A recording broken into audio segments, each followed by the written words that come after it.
नमस्कार दोस्तों, welcome in my channel education 2562। पिछली वीडियो के अंतर्गत हम लोग पढ़ते आए हैं जिसमें हम एम लक्ष्मीकांत को वन लाइनर क्वेश्चन के अंतर्गत उसको पहले क्रिएट करते थे और इसके बाद उसके बारे में हम स्टडी करते थे। अभी तक मैंने इसी से संबंधित सीरीज को आगे बढ़ाया है, लेकिन आज हम हिंदी से शुरू करेंगे। ठीक है, हिंदी जिसमें आपका संज्ञा से शुरू होगा। संज्ञा की बात करें और सबसे प्रारूप चीज होती है जिसमें हम संज्ञा, सर्वनाम, विशेषण, क्रिया विशेषण करते हैं। ये जो हिंदी का सिलेबस है ये हम हरदेव बाहरी एक बहुत अच्छे लेखक हैं जो हिंदी के विषय वस्तु को काफी बेहतर तरीके से अपनी बुक में समाहित किए हुए हैं।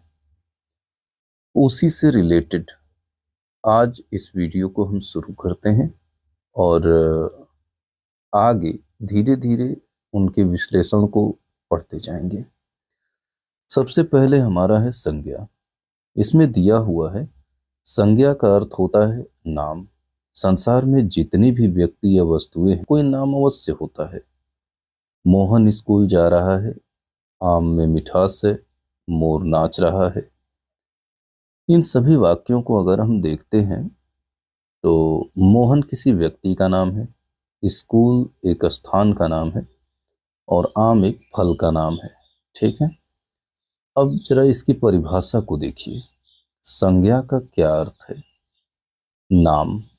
संसार में जितने भी व्यक्ति या वस्तुएं हैं उनका कोई ना कोई नाम अवश्य होता है, उसे संज्ञा कहते हैं। उदाहरण जो हमने पढ़ा है जिसमें मोहन स्कूल जा रहा है, आम में मिठास है, मोर नाच रहा है, इन सभी उदाहरण में मोहन, आम और मोर ये तीन चीजें जो हैं ये संज्ञा हैं। जब आप नीचे उदाहरण को देखते हैं तो मोर एक पक्षी का नाम है, आम एक फल का नाम है और मोहन किसी व्यक्ति का नाम है। ठीक है, तो संज्ञा के परिभाषा को बखूबी देखने पर क्या पता चलता है? किसी व्यक्ति, वस्तु, स्थान, जाति या भाव के नाम को संज्ञा कहते हैं। देखिए इसमें क्या दिया हुआ है, किसी व्यक्ति, वस्तु, स्थान, जाति या भाव के नाम को संज्ञा कहते हैं। जैसे उदाहरण के अंतर्गत देखते हैं तो कमला, पटना, अंगूर, चमेली, हिमालय, गंगा आदि ये सारी चीजें हैं। तो ये सब जो है उदाहरण है। जैसे कमला एक व्यक्ति का नाम हो गया, पटना स्थान का नाम है, अंगूर फल का नाम, चमेली फूल का नाम, हिमालय पर्वत पहाड़ आदि हैं, गंगा नदी का नाम है। इस तरह से संज्ञा क्या होते हैं? नाम होते हैं। वह किसी के भी नाम हो सकते हैं। चलिए आगे बढ़ते हैं। इसमें संज्ञा के भेद के बारे में हम जानेंगे। संज्ञा के कितने भेद होते हैं? संज्ञा के 5 भेद होते हैं। कौन कौन से? व्यक्तिवाचक संज्ञा, जातिवाचक संज्ञा, द्रव्यवाचक संज्ञा, समूहवाचक संज्ञा और भाववाचक संज्ञा। ये 5 प्रकार के संज्ञा के भेद होते हैं। सबसे पहला है व्यक्तिवाचक संज्ञा। व्यक्तिवाचक संज्ञा के अंतर्गत व्यक्तिवाचक संज्ञा से केवल एक ही व्यक्ति या वस्तु का बोध होता है। जैसे व्यक्तियों के नाम की बात करें तो राम, श्याम, गीता, किरण ये सभी अपने आप में एक हैं। इसके बाद देशों का नाम भारत, जापान, चीन, नदियों का नाम गंगा, जमुना, शहरों का नाम पटना, इलाहाबाद और पुस्तकों के नाम रामायण, महाभारत। ये व्यक्तिवाचक संज्ञा है। ठीक है, जिसमें केवल एक ही व्यक्ति या वस्तु का क्या होता है? बोध होता है।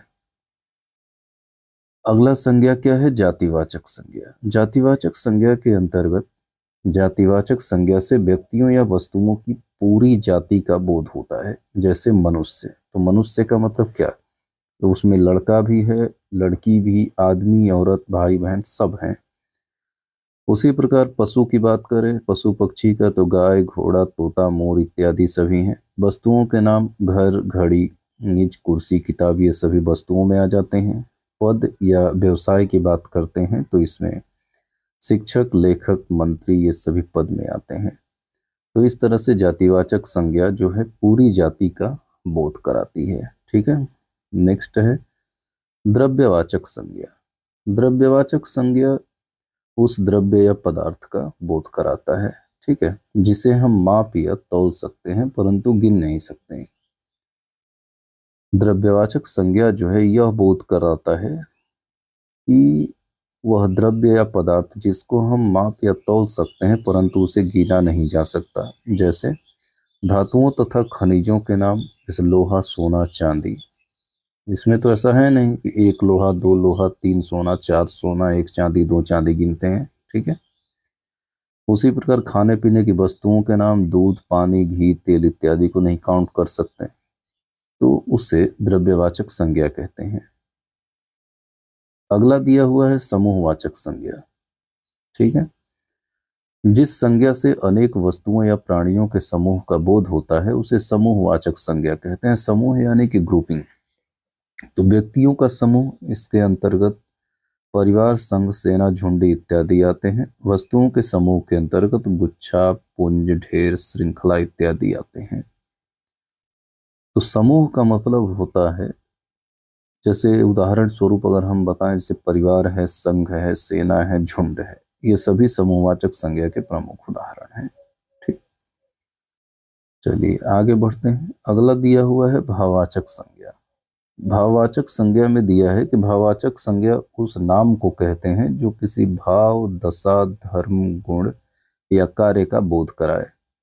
भाववाचक संज्ञा की गणना नहीं हो सकती। भाव, दशा या गुण की गिनती कैसे हो सकती है?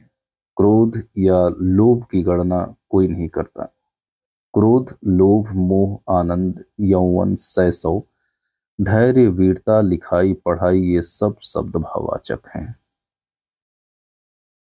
तो इसकी परिभाषा में क्या दिया है? भाववाचक संज्ञा उस नाम को कहते हैं जो किसी भाव, दशा, धर्म, गुण, कार्य का बोध कराए, उसे ही भाववाचक संज्ञा कहते हैं।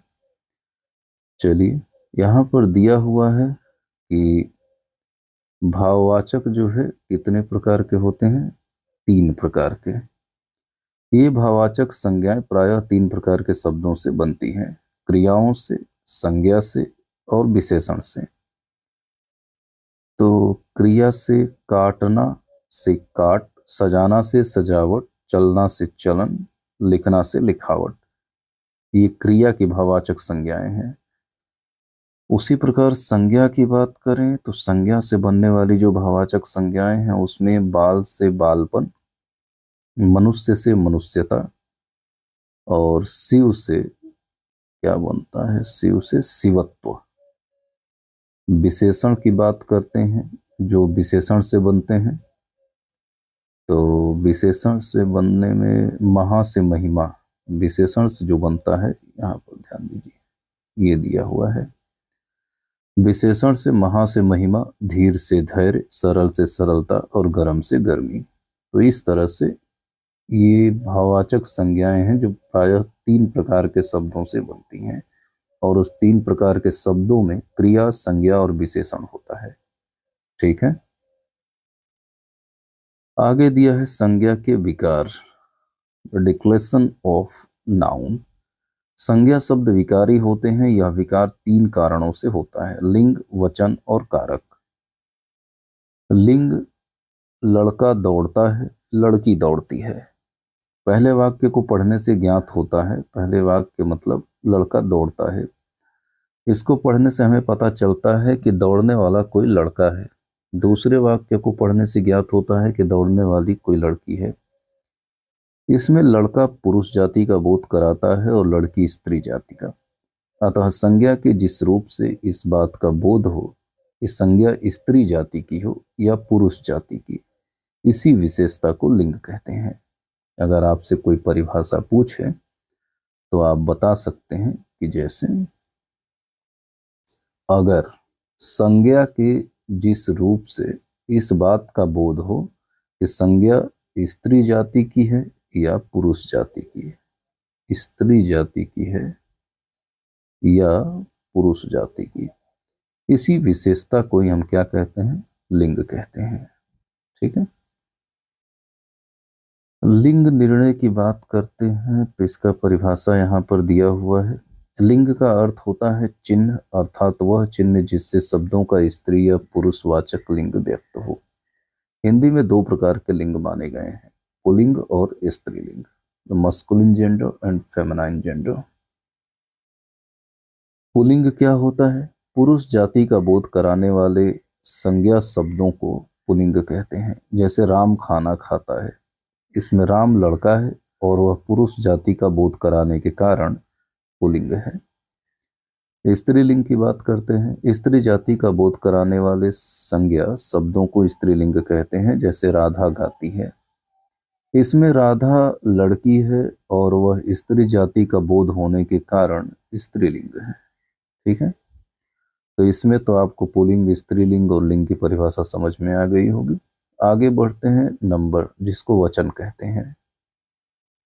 संज्ञा अथवा सर्वनाम के जिस रूप से एक या एक से अधिक का बोध होता है उसको वचन कहते हैं। एक या एक से अधिक। हिंदी में वचन केवल दो होते हैं, एक वचन सिंगुलर नंबर और बहुवचन प्लूरल नंबर। एक वचन शब्द के जिस रूप से केवल एक का बोध होता है उसे एक वचन कहते हैं। जैसे बालक पढ़ता है, बालिका खेलती है, घोड़ा दौड़ता है। इसमें सब जो है एक है, इसीलिए इसमें एक वचन होगा। उसी प्रकार जब बहुवचन को देखते हैं, शब्द के जिस रूप से एक या अधिक का बोध होता है उसको हम बहुवचन कहते हैं। ठीक है। शब्द के जिस रूप से एक से अधिक का बोध होता है उसे बहुवचन कहते हैं। जैसे बालक पढ़ते हैं, बालिकाएं खेलती हैं, घोड़े दौड़ते हैं। इसमें बालक, बालिकाएं और घोड़े ये सभी जो है बहुवचन है, क्योंकि इनमें एक से अधिक का बोध होता है। ठीक है। तो इस तरह से हमने हिंदी के कुछ प्रमुख तथ्यों को जानते हुए वचन तक स्टडी किया है आज, और कल से हम कारक यानी कि केस के प्रारूप से आगे बढ़ेंगे। ठीक है। इसमें जानेंगे कारक, उनके प्रकार, उनकी परिभाषाओं को, उनके चिन्हों को। इन सभी तथ्यों का अध्ययन करते हुए हम चलेंगे। तो मिलते हैं अगली वीडियो में। नमस्कार।